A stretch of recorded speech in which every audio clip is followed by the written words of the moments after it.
ಮಿತ್ರರೇ ನಮಸ್ಕಾರ.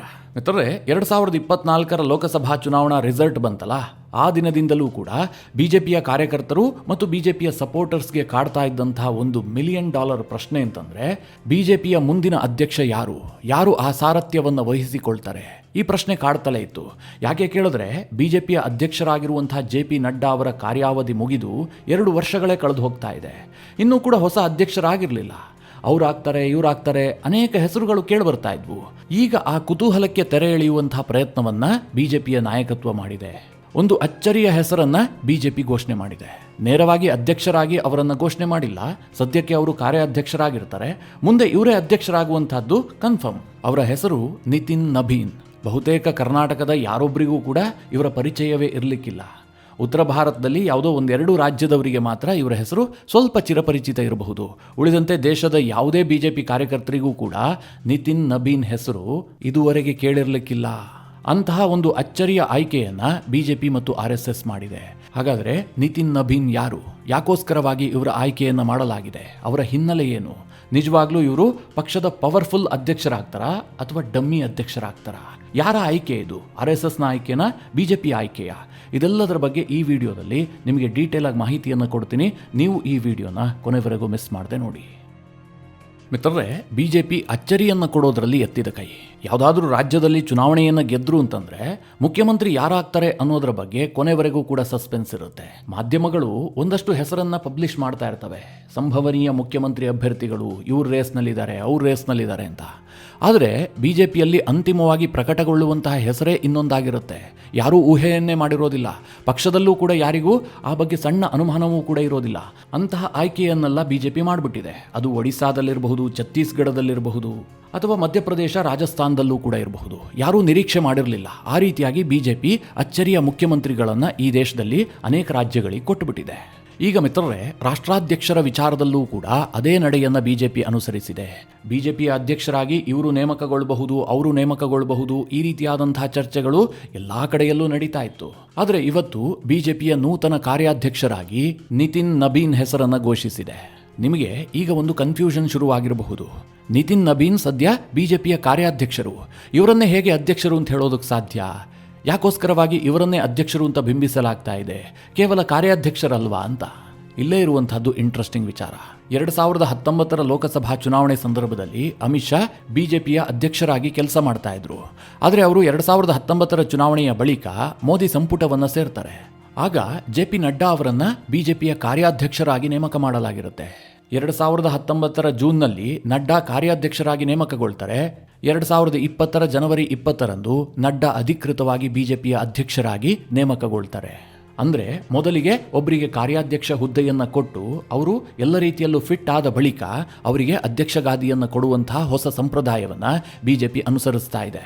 ಈಗಲೂ ಸಹ ಅಷ್ಟೇ, ನಿತಿನ್ ನಬೀನ್ ಅವರಿಗೆ ಬಿಜೆಪಿಯ ಕಾರ್ಯಾಧ್ಯಕ್ಷ ಪಟ್ಟವನ್ನು ಕೊಡಲಾಗಿದೆ. ಕಾರ್ಯಾಧ್ಯಕ್ಷ ಅಂತಂದ್ರೆ ಬಿಜೆಪಿಯಲ್ಲಿ ನಂಬರ್ 2 ಪೊಸಿಷನ್. ಮೊದಲಿಗೆ ಅಧ್ಯಕ್ಷ ಇರ್ತಾರೆ, ಅವರ ನಂತರದ ಹುದ್ದೆಯೇ ಬಿಜೆಪಿಯ ಕಾರ್ಯಾಧ್ಯಕ್ಷ.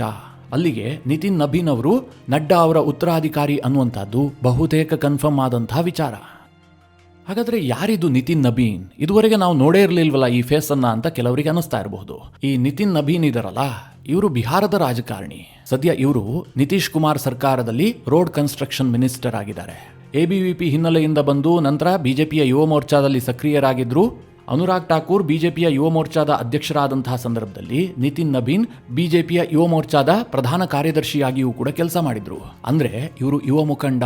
ಇವರಿಗಿನ್ನೂ ಕೂಡ ಈಗ 45 ವರ್ಷ ವಯಸ್ಸು. ಆದರೆ ಇವರು ಬಿಹಾರದಲ್ಲಿ ಸತತವಾಗಿ ಗೆಲುವನ್ನು ಸಾಧಿಸ್ತಾ ಇದ್ದಾರೆ. 5th ಟೈಮ್ MLA ಇವರು. ಪಕ್ಷದ ಅತ್ಯಂತ ನಿಷ್ಠಾವಂತ ಕಾರ್ಯಕರ್ತ. ಈ ಹಿಂದೆ ಛತ್ತೀಸ್ಗಢ ಚುನಾವಣೆಯಲ್ಲಿ ಸಹ ಉಸ್ತುವಾರಿಯಾಗಿಯೂ ಕೂಡ ಕೆಲಸ ಮಾಡಿದ್ದಾರೆ. ಬಹಳ ಮೃದುಭಾಷಿ, ವಿವಾದಗಳಿಂದ ಸದಾ ದೂರ ಇರುವಂತಹ ವ್ಯಕ್ತಿತ್ವ. ಅಂದರೆ ಮಾಧ್ಯಮಗಳ ಮೈಕ್ ಎದುರುಗಡೆ ಬಾಯಿಗೆ ಬಂದಂತೆ ಮಾತನಾಡುವಂತಹ ಜನ ಅಲ್ಲ ಇವರು. ಪಕ್ಷ ಏನು ಕೆಲಸ ವಹಿಸುತ್ತೋ ಅದನ್ನು ಚಾಚೂ ತಪ್ಪದೆ ಮಾಡುವಂತಹ ಒಬ್ಬ ಪಕ್ಷದ ನಿಷ್ಠಾವಂತ ಕಟ್ಟಾಳು.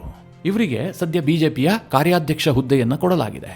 ಒಂದು ಮೂಲಗಳ ಮಾಹಿತಿ ಏನು ಕೇಳಿದ್ರೆ, ಪಂಚರಾಜ್ಯ ಚುನಾವಣೆಗಳಿದಾವಲ್ಲ, ತಮಿಳುನಾಡು, ಅಸ್ಸಾಂ, ಪಶ್ಚಿಮ ಬಂಗಾಳ, ಪುದುಚೇರಿ ಮತ್ತು ಕೇರಳ, ಈ 5 ರಾಜ್ಯಗಳ ಚುನಾವಣೆ ಇನ್ನು 6 ತಿಂಗಳಿನಲ್ಲಿ ಮುಕ್ತಾಯಗೊಳ್ಳುತ್ತೆ. ಅದಾಗ್ತಿದ್ದ ಹಾಗೆ ನಿತಿನ್ ನಬೀನ್ ಅವರಿಗೆ ಪೂರ್ಣ ಪ್ರಮಾಣದ ಅಧ್ಯಕ್ಷ ಗಾದಿ ಸಿಗುತ್ತೆ. ಅಲ್ಲಿಯವರೆಗೆ JP ನಡ್ಡಾ ಅಧ್ಯಕ್ಷರಾಗಿ ಪದನಿಮಿತ್ತ ಮುಂದುವರಿತಾರೆ ಹೀಗಂತ ಬಿಜೆಪಿಯ ಮೂಲಗಳು ಹೇಳ್ತಾ ಇದ್ದಾವೆ. ಈಗ ನಿಮಗೊಂದು ಸಹಜವಾದಂತಹ ಪ್ರಶ್ನೆ ಬಂದಿರುತ್ತೆ, ಯಾಕೋಸ್ಕರವಾಗಿ ನಿತಿನ್ ನಬೀನ್ ಅವರನ್ನು ನೇಮಕ ಮಾಡಲಾಗಿದೆ? ಇದರ ಹಿಂದೆ ಏನ್ ತಂತ್ರಗಾರಿಕೆ ಇದೆ ರೀ? ಅವರೇನು ಹೆಚ್ಚು ಪ್ರಖ್ಯಾತಿಯನ್ನು ಹೊಂದಿಲ್ಲ, ನೇಮ್ ಫೇಮ್ ಇಲ್ಲ. ಬಿಹಾರದಲ್ಲಿ ನಿತಿನ್ ನಬೀನ್ ದೊಡ್ಡ ಹೆಸರಿರಬಹುದು, ಅವರಿಗೆ ಕೊಟ್ಟಂತಹ ಇಲಾಖೆಯಲ್ಲಿ ಉತ್ತಮವಾದಂತಹ ಕೆಲಸ ನಿಭಾಯಿಸಿದಂತಹ ಹಿನ್ನೆಲೆಯೂ ಕೂಡ ಇರಬಹುದು.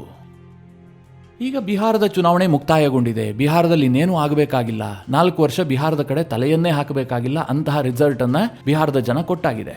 2029 ಲೋಕಸಭಾ ಚುನಾವಣೆವರೆಗೆ ಬಿಹಾರಕ್ಕೇನೋ ಬಿಜೆಪಿ ಯೋಚನೆಯನ್ನೇ ಮಾಡೋದು ಬೇಕಾಗಿಲ್ಲ. ಇಂತಹ ಪರಿಸ್ಥಿತಿಯಲ್ಲಿ ನಿತಿನ್ ನಬೀನ್ ಅವರ ಆಯ್ಕೆಯ ಹಿಂದಿನ ರಹಸ್ಯ ಏನು ಅಂತ ಅನೇಕರಿಗೆ ಪ್ರಶ್ನೆಗಳು ಬಂದಿರ್ತವೆ. ಈ ಆಯ್ಕೆ ಘೋಷಣೆ ಆದ ಬಳಿಕ ಅನೇಕ ವಿಶ್ಲೇಷಕರ ಮಾತುಗಳನ್ನು ನಾನು ಕೇಳಿದೆ. ಇದರ ಹಿಂದೆ ದೊಡ್ಡದೇನೋ ಲಾಜಿಕ್ ಇಲ್ಲ. ಬಿಜೆಪಿ ತನ್ನದು ಕಾರ್ಯಕರ್ತರ ಪಕ್ಷ, ಒಬ್ಬ ಸಾಮಾನ್ಯ ವ್ಯಕ್ತಿಯೂ ಕೂಡ ಪಕ್ಷದ ಅಧ್ಯಕ್ಷಗಾದಿಗೆ ಏರಬಹುದು ಅನ್ನುವಂತಹ ಸಂದೇಶವನ್ನು ಕೊಡುವ ದೃಷ್ಟಿಯಿಂದಲೇ ನಿತಿನ್ ನಬೀನ್ ಅವರ ಆಯ್ಕೆಯನ್ನು ಮಾಡಲಾಗಿದೆ. ಅವರು ಪಕ್ಷಕ್ಕೆ ನಿಷ್ಠರು, ಕಟ್ಟಾಳು, ಕೊಟ್ಟಂತಹ ಕೆಲಸವನ್ನು ಅಚ್ಚುಕಟ್ಟಾಗಿ ನಿಭಾಯಿಸ್ತಾರೆ ಅನ್ನುವುದಷ್ಟೇ ಅವರ ಆಯ್ಕೆಗೆ ಮೂಲ ಕಾರಣ. ಒಬ್ಬ ಸಾಮಾನ್ಯನನ್ನು ಕೂಡ ಅಸಾಮಾನ್ಯನನ್ನಾಗಿ ರೂಪಿಸುವಂತಹ ಶಕ್ತಿ ಪಕ್ಷಕ್ಕಿದೆ ಎನ್ನುವಂತಹ ಸಂದೇಶವನ್ನು ಕೊಡುವ ದೃಷ್ಟಿಯಿಂದಲೇ ಈ ಆಯ್ಕೆಯನ್ನು ಮಾಡಲಾಗಿದೆ ಅಂತ ಅನೇಕರು ವಿಶ್ಲೇಷಣೆಯನ್ನು ಮಾಡ್ತಾ ಇದ್ದಾರೆ. ಇನ್ನೊಂದು ವಾದ ಏನು ಕೇಳಿದ್ರೆ, ಬಿಜೆಪಿಯಲ್ಲಿ ಜನರೇಷನ್ ಶಿಫ್ಟ್ ಆಗ್ತಾ ಇದೆ ಅಂತ. ಯಾಕೆಂದ್ರೆ ಪ್ರಧಾನಿ ನರೇಂದ್ರ ಮೋದಿ ಅವರಿಗೆ 75 ವರ್ಷ ಆಯಿತು. 2029 ಚುನಾವಣೆಯನ್ನ ಪ್ರಧಾನಿ ನರೇಂದ್ರ ಮೋದಿ ಅವರ ನೇತೃತ್ವದಲ್ಲೇ ಬಿಜೆಪಿ ಎದುರಿಸುತ್ತಾ ಅನ್ನೋದ್ರ ಬಗ್ಗೆಯೇ ಸಾಕಷ್ಟು ಡೌಟ್ ಇದ್ದಾವೆ. ಹೀಗಾಗಿ ಬಿಜೆಪಿಯಲ್ಲಿ ಹೊಸ ನಾಯಕತ್ವದ ಉದಯ ಆಗಲೇಬೇಕು. ಸೆಕೆಂಡ್ ಲೈನ್ ಲೀಡರ್ಸ್ ಅನ್ನ ಬೆಳೆಸದೇ ಇದ್ರೆ ಒಂದು ದೊಡ್ಡ ವ್ಯಾಕ್ಯೂಮ್ ಕ್ರಿಯೇಟ್ ಆಗಿಬಿಡುತ್ತೆ, ನಾಳೆ ಪಕ್ಷಕ್ಕೆ ಅಧೋಗತಿ ಬಂದುಬಿಡುತ್ತೆ. ಹೀಗಾಗಿ 2ನೇ ಹಂತದ ನಾಯಕರನ್ನ ಬೆಳೆಸುವಂತಹ ಉದ್ದೇಶವನ್ನ ಬಿಜೆಪಿಯ ನಾಯಕರು ಹೊಂದಿದ್ರು. ಜೊತೆಗೆ RSSನ ಉದ್ದೇಶವೂ ಕೂಡ ಇದೇ ಆಗಿತ್ತು. ಹೀಗೊಂದು ವಾದವೂ ಕೂಡ ಇದೆ. ಇನ್ನೊಂದು ರೀತಿಯ ಚರ್ಚೆ ಏನಿದೆ ಕೇಳಿದ್ರೆ, RSS ಮತ್ತು ಬಿಜೆಪಿಯ ಟಾಪ್ ಲೆವೆಲ್ನ ಲೀಡರ್ಸ್ ಏನಿದ್ದಾರೆ ಅವರ ನಡುವೆ ಒಂದು ಸಣ್ಣ ಸಂಘರ್ಷ ಆಗ್ತಲೇ ಇತ್ತು. ಯಾವುದಕ್ಕೆ ಸಂಬಂಧಪಟ್ಟಂತೆ ಕೇಳಿದ್ರೆ, ಅಧ್ಯಕ್ಷರ ನೇಮಕದ ವಿಚಾರವಾಗಿ. ಇಲ್ಲಿ ಸಂಘರ್ಷ ಅಂತಂದ್ರೆ ಇಬ್ರು ಏನು ಬಡದಾಡ್ಕೊಳ್ತಾ ಇದ್ರು ಅಂತಲ್ಲ. ಅಧ್ಯಕ್ಷರ ನೇಮಕದ ವಿಚಾರದಲ್ಲಿ ಫೈನಲ್ ಆಗಿ ಒಂದು ನಿರ್ಧಾರಕ್ಕೆ ಬರೋದಕ್ಕೆ ಇಬ್ಬರಿಗೂ ಸಾಧ್ಯ ಆಗ್ತಾ ಇರಲಿಲ್ಲ. RSS ಸೂಚಿಸಿದಂತಹ ಹೆಸರು ಕೇಂದ್ರದ ಬಿಜೆಪಿ ನಾಯಕರಿಗೆ ಇಷ್ಟ ಆಗ್ತಾ ಇರಲಿಲ್ಲ. ಕೇಂದ್ರದ ಬಿಜೆಪಿ ನಾಯಕರು ಸೂಚಿಸಿದಂತಹ ಹೆಸರಿಗೆ RSSನ ಸಹಮತ ಇರಲಿಲ್ಲ. ಹೀಗಾಗಿ ಈ ತಿಕ್ಕಾಟದ ಕಾರಣದಿಂದಾಗಿಯೇ ನಡ್ಡಾ ಅವರ ಅಧ್ಯಕ್ಷ ಅವಧಿ ಮುಕ್ತಾಯ ಆದರೂ ಕೂಡ ಅವರೇ ಕಂಟಿನ್ಯೂ ಆಗುವಂತಹ ಪರಿಸ್ಥಿತಿ ಇತ್ತು. 2020ರಲ್ಲಿ ಅವರು ಅಧಿಕಾರಕ್ಕೆ ಬಂದಿದ್ದು. 2026 ಜನವರಿ 20 ಬಂದ್ರೆ 5 ವರ್ಷ ಕಂಪ್ಲೀಟ್ ಆಗಿ 6ನೇ ವರ್ಷ ಬಂದುಬಿಡುತ್ತೆ. 2024 ಲೋಕಸಭಾ ಚುನಾವಣಾ ರಿಸಲ್ಟ್ ಬರ್ತಿದ್ದ ಹಾಗೆ ನಡ್ಡಾ ಅವರು ರಾಜೀನಾಮೆಯನ್ನು ಕೂಡ ಘೋಷಣೆ ಮಾಡಿದ್ರು, ನಾನು ಅಧ್ಯಕ್ಷನಾಗಿ ಮುಂದುವರಿಯೋದಿಲ್ಲ ಅಂತ. ನರೇಂದ್ರ ಮೋದಿ ಅವರ ಸರ್ಕಾರದಲ್ಲಿ ಕ್ಯಾಬಿನೆಟ್ ಮಿನಿಸ್ಟರ್ ಆಗಿಯೂ ಕೂಡ ಅವರು ಅಧಿಕಾರವನ್ನು ಸ್ವೀಕರಿಸಿದ್ದಾರೆ. ಇಷ್ಟೆಲ್ಲ ಆದರೂ ಕೂಡ ಹೊಸ ಅಧ್ಯಕ್ಷರ ನೇಮಕ ಆಗಿರಲಿಲ್ಲ. ಯಾಕೆ ಅಂತಂದ್ರೆ RSS ಮತ್ತು ಬಿಜೆಪಿಯ ನಡುವಿನ ಸಹಮತದ ಕೊರತೆ ಅಂತಲೇ ವ್ಯಾಖ್ಯಾನ ಮಾಡಲಾಗ್ತಾ ಇತ್ತು. ಅದು ಸತ್ಯವೂ ಕೂಡ ಹೌದು. ಈಗ ನಿತಿನ್ ನಬೀನ್ ಅವರ ಆಯ್ಕೆ ಇದೆಯಲ್ಲ, ಇದು ಯಾರ ಆಯ್ಕೆ? ಬಿಜೆಪಿಯ ಆಯ್ಕೆಯೋ RSSನ ಆಯ್ಕೆಯೋ? ಬಹುತೇಕ ಮೂಲಗಳು ಹೇಳ್ತಾ ಇದ್ದಾವೆ ಇದು RSS ಮತ್ತು ಬಿಜೆಪಿಯ ಸಹಮತದ ಆಯ್ಕೆ ಅಂತ. ಯಾಕೆ ಅಂತಂದ್ರೆ ಬಿಜೆಪಿಯ ಟಾಪ್ ಲೆವೆಲ್ ಲೀಡರ್ಶಿಪ್ ಅಂದ್ರೆ ನರೇಂದ್ರ ಮೋದಿ ಮತ್ತು ಅಮಿತ್ ಶಾ ಅವರು ಕೇಂದ್ರದಲ್ಲಿ ಸಚಿವರಾಗಿರುವಂತಹ ಧರ್ಮೇಂದ್ರ ಪ್ರಧಾನ್ ಅವರನ್ನ ಅಧ್ಯಕ್ಷರನ್ನಾಗಿ ನೇಮಿಸಬೇಕು ಅಂತೇಳಿ ಪ್ರಯತ್ನವನ್ನ ನಡೆಸಿದ್ರು. ಆದರೆ RSSಗೆ ಅದು ಸಹಮತ ಇರಲಿಲ್ಲ. ಜೊತೆಗೆ ಅನುರಾಗ್ ಠಾಕೂರ್ ಅವರ ಹೆಸರು ಕೇಳಿಬರ್ತಾ ಇತ್ತು, ವಿನೋದ್ ತಾವ್ಡೆ ಅವರ ಹೆಸರು ಕೇಳಿಬರ್ತಾ ಇತ್ತು, ಕರ್ನಾಟಕದ ಪ್ರಹ್ಲಾದ್ ಜೋಶಿ ಅವರ ಹೆಸರು ಕೂಡ ಆಗಾಗ ಕೇಳಿಬರ್ತಾ ಇತ್ತು, ಕೇಂದ್ರದಲ್ಲಿ ಕೃಷಿ ಸಚಿವರಾಗಿರುವಂತಹ ಶಿವರಾಜ್ ಸಿಂಗ್ ಚೌಹಾಣ್ ಅವರ ಹೆಸರು ಕೂಡ ಕೇಳಿಬರ್ತಾ ಇತ್ತು. ಇನ್ನು ಕೆಲವರು ಹೇಳ್ತಾ ಇದ್ರು ದೇವೇಂದ್ರ ಫಡ್ನವೀಸ್ ಅವರನ್ನ ಕೇಂದ್ರಕ್ಕೆ ಕರೆತರಲಾಗುತ್ತೆ, ಅವರನ್ನ ಅಧ್ಯಕ್ಷರನ್ನಾಗಿ ನೇಮಿಸಲಾಗುತ್ತೆ ಅಂತ. ಆದರೆ ಫೈನಲ್ ಆಗಿ RSS ಮತ್ತು ಬಿಜೆಪಿಯ ಸಹಮತದೊಂದಿಗೆ ನಿತಿನ್ ನಬೀನ್ ಅವರು ಆಯ್ಕೆಯಾದಂತೆ ಕಂಡು ಬರ್ತಾ ಇದೆ. ಮಿತ್ರರೇ, ಬಿಜೆಪಿಯ ರಾಷ್ಟ್ರೀಯ ಅಧ್ಯಕ್ಷಗಾದಿಗೆ ಈ ರೀತಿಯ ಅಚ್ಚರಿಯ ಹೆಸರನ್ನು ಘೋಷಿಸಿದ್ದು ಇದೇ ಮೊದಲೇನಲ್ಲ. 2009ರಲ್ಲೂ ಕೂಡ RSS ಇಂತಹ ಒಂದು ಅಚ್ಚರಿಯನ್ನು ಕೊಟ್ಟಿತ್ತು. ಆಗ ಬಿಜೆಪಿಯಲ್ಲಿ ಇದೇ ರೀತಿಯಾದಂತಹ ಒಂದು ವಾತಾವರಣ ನಿರ್ಮಾಣ ಆಗಿತ್ತು. ಅಡ್ವಾಣಿ ಬಹುತೇಕ ಮೂಲೆಗೆ ಸರಿದಿದ್ರು. ಒಂದು ಕಡೆ ಸುಷ್ಮಾ ಸ್ವರಾಜ್, ಇನ್ನೊಂದು ಕಡೆಯಲ್ಲಿ ಅರುಣ್ ಜೇಟ್ಲಿ. ಈ ಎರಡೂ ಬಣಗಳ ನಡುವೆ ಸ್ವಲ್ಪ ತಾಕಲಾಟಗಳಿದ್ವು.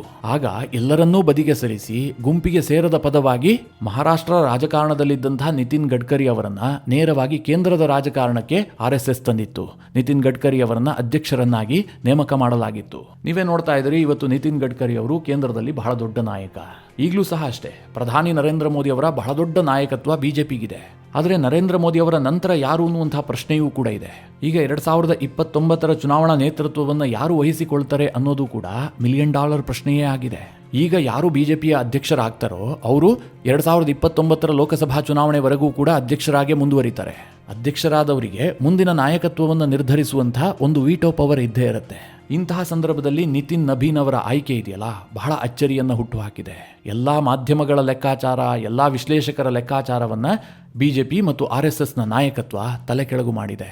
ಮಹಿಳಾ ಅಧ್ಯಕ್ಷರು ಬರ್ತಾರೆ ಅಂತ ವಿಶ್ಲೇಷಣೆ ಮಾಡಲಾಗ್ತಾ ಇತ್ತು, ದಲಿತ ಅಧ್ಯಕ್ಷರು ಬರ್ತಾರೆ ಅಂತ ವಿಶ್ಲೇಷಣೆ ಮಾಡಲಾಗ್ತಾ ಇತ್ತು, ಉತ್ತರ ಪ್ರದೇಶ ಮೂಲದವರನ್ನ ಅಧ್ಯಕ್ಷರನ್ನಾಗಿ ನೇಮಿಸಬಹುದು ಅಥವಾ ತಮಿಳುನಾಡು ಬಂಗಾಳದವರನ್ನ ಅಧ್ಯಕ್ಷರನ್ನಾಗಿ ನೇಮಿಸಬಹುದು, ಯಾಕೆಂದ್ರೆ ಅಲ್ಲೆಲ್ಲ ಚುನಾವಣೆ ಇದೆ. ಆ ಚುನಾವಣೆಯನ್ನು ದೃಷ್ಟಿಯಲ್ಲಿಟ್ಟುಕೊಂಡು ಬಿಜೆಪಿಯ ರಾಷ್ಟ್ರಾಧ್ಯಕ್ಷರ ನೇಮಕ ಆಗತ್ತೆ ಅಂತ ವಿಶ್ಲೇಷಣೆಗಳು ಕೇಳಿಬರ್ತಾ ಇದ್ವು. ಆದರೆ ಬಿಜೆಪಿ ಆ ಎಲ್ಲ ವಿಶ್ಲೇಷಣೆಗಳನ್ನು ಬುಡಮೇಲು ಮಾಡಿ ಬಿಹಾರ ಮೂಲದ ಯುವ ಮುಖಂಡನಿಗೆ ಮಣೆ ಹಾಕಿದೆ. ನಿತಿನ್ ನಬೀನ್ ಬಿಜೆಪಿಯ ಅಧ್ಯಕ್ಷರಾಗಿ ಅಧಿಕಾರವನ್ನು ಸ್ವೀಕರಿಸಿದ್ದೇ ಆದರೆ ಅವರು ಬಿಜೆಪಿ ಕಂಡಂತಹ ಅತ್ಯಂತ ಯಂಗೆಸ್ಟ್ ಪ್ರೆಸಿಡೆಂಟ್ ಅನ್ನುವಂಥ ಖ್ಯಾತಿಯನ್ನು ಗಳಿಸ್ತಾರೆ. ಮಿತ್ರರೇ, ನಿತಿನ್ ನಬೀನ್ ಆಯ್ಕೆ ಏನೋ ಅಚ್ಚರಿಯಾಗಿದೆ, ಆದರೆ ಅವರಿಗೆ ಸವಾಲುಗಳು ಕೂಡ ಅಷ್ಟೇ ಇದೆ. ಮೊದಲನೇದಾಗಿ ಅವರು ಅಧ್ಯಕ್ಷರಾಗೋದಕ್ಕೆ ಮುಂಚೆಯೇ 5 ರಾಜ್ಯಗಳ ಚುನಾವಣೆಗಳು ಬರ್ತವೆ. ಅದಾಗ್ತಿದ್ದ ಹಾಗೆ ಮಿತ್ರರೇ, 2027ರಲ್ಲಿ ಅತ್ಯಂತ ಮುಖ್ಯವಾಗಿ ಪಂಜಾಬ್, ಗುಜರಾತ್ ಮತ್ತು ಉತ್ತರ ಪ್ರದೇಶ ಈ ಎಲ್ಲ ಪ್ರಮುಖ ರಾಜ್ಯಗಳ ಚುನಾವಣೆಗಳು ಬರ್ತವೆ.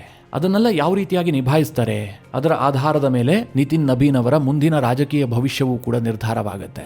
ಸದ್ಯಕ್ಕಿರುವಂತಹ ಪ್ರಶ್ನೆ ಏನು ಕೇಳಿದ್ರೆ, ನಿತಿನ್ ನಬೀನ್ ಅಮಿತ್ ಶಾ, ನರೇಂದ್ರ ಮೋದಿ ಅವರ ಅಣತಿಯಂತೆ ನಡೆಯುವಂತಹ ಅಧ್ಯಕ್ಷರಾಗ್ತಾರೋ ಅಥವಾ RSSನ ಅಣತಿಯಂತೆ ನಡೆಯುವಂತಹ ಅಧ್ಯಕ್ಷರಾಗಿ ಕೆಲಸ ಮಾಡ್ತಾರೋ, ಇದು ಬಹುತೇಕರಿಗೆ ಇರುವಂತಹ ಪ್ರಶ್ನೆ. ಇದಕ್ಕೆ ಕಾಲವೇ ಉತ್ತರ ಕೊಡಬೇಕು.